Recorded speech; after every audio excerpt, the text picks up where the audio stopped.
The decision to cast Earth out had already been made long before humanity was allowed to hear it. By the time I stopped counting, the vote stood at 178 to 3. I sat in the human delegation booth on the third level of the conclave hall, watching 219 species decide the fate of 8 billion lives in a single session. The air carried that familiar metallic heat, thick with ozone from the overworked translation systems. My pen rested on the page, unmoving. There was nothing left to record. 3 hours earlier, Director Hale had sent me a message. They control the outcome. Stay composed, I never replied. The chamber was designed to make you feel small. 40 meters of ceiling stretched above, glowing panels shifting color as each phase of voting progressed. Right now, they were pale yellow, the color of decisions made without you. I had spent 9 years in that room. Negotiated treaties, brokered fragile alliances, bent rules where necessary. None of it mattered today. I'd already used my final objection. It had been acknowledged, archived, and ignored. The tally climbed, 191 to 3, then 213 to 3. Only 2 species remained. The Valari stood first, long-standing critics of humanity. Their delegate raised her hand. No. A small word. I wrote it in the corner of my page. The Drax followed. Also no. Final tally, 213 to 4. The chamber lights shifted to green. The Arath chair read the result in a voice like grinding stone. Humanity, classified, processed, removed, not suspended, not sanctioned. Exiled. 90 cycles to transition, 30 cycles to respond. I requested the floor for the next morning. 0800, the slot reserved for brief statements no one expected to matter. That night, we worked until exhaustion blurred into focus. Data spread across screens, trade systems, medical licensing, infrastructure, everything humanity had built into the fabric of the conclave. By the time I leaned back at 4 in the morning, something had changed. The pressure in my chest had sharpened into clarity. They had voted to remove us. They had not considered the cost. By 8, the chamber was full, every tier occupied. That alone told me everything. Word had spread. I stepped to the podium and placed a single sheet of notes in front of me. Then I looked up. I want to be absolutely clear, I began, about what exile actually means. The room quieted. This was framed as a question of our behavior. That's understandable. We act when others hesitate. We move when consensus stalls. I've personally earned several formal complaints for that. A ripple moved through the hall. But this decision was never about behavior. It was about cost. I set the notes aside. The Kepler trade accords require a human signatory, not symbolic, structural. We are the only species both sides trust as neutral. Remove us and 9 active disputes move into arbitration. That's 4 to 9 years. 11 billion in transactions frozen. No one moved.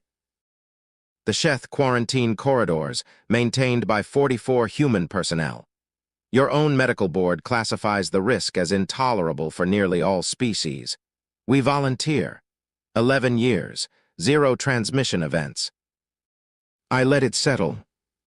After exile, those stations will be empty. Silence deepened. The Babel Archive, 40 years of xenolinguistic research, currently licensed to you at no cost. I paused. After exile, we become commercial entities. I didn't list the new rates. I didn't need to. Consult your economists. Now the silence shifted, calculation replacing certainty. You consider us dangerous, I said. That's fair, we are. But there's a difference between a dangerous ally and a dangerous entity with nothing left to lose. I stepped back. You've just chosen the latter. I walked away before they could respond. The recess they called wasn't procedural. It was instinct. What followed wasn't protest. It was realization. Over the next cycles, we did nothing dramatic.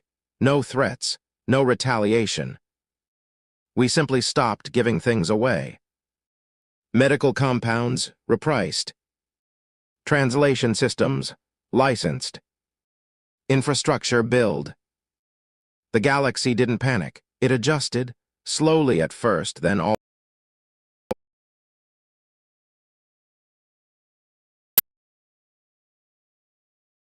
requests came urgent, carefully worded. We agreed. At a cost. Retroactive hazard compensation for every human stationed there. Substantial. Approved in 6 days. Then came trade inquiries. Licensing negotiations.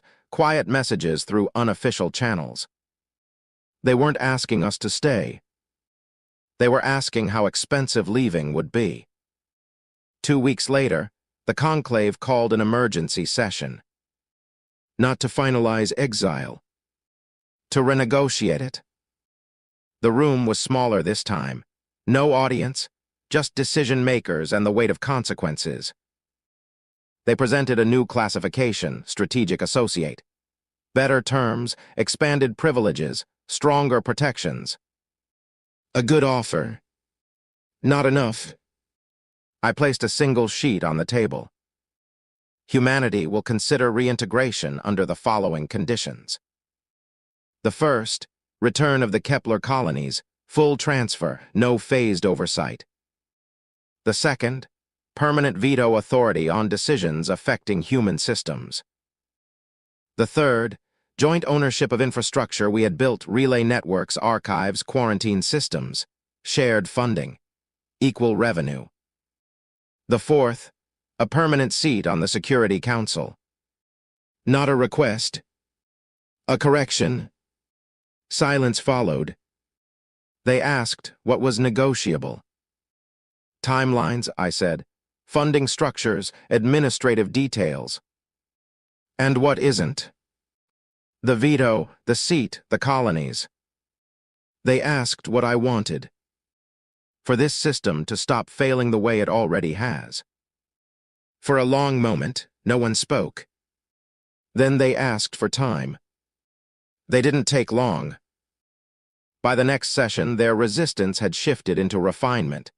They negotiated timelines, adjusted frameworks, accepted the core terms. No one challenged the veto. No one challenged the seat.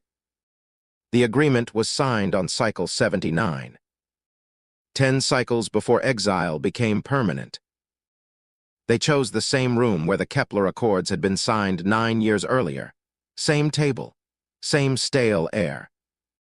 I used the same pen. Afterward, I called Director Hale.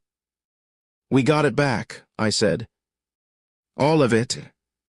All of it. He paused. I found the family, he said.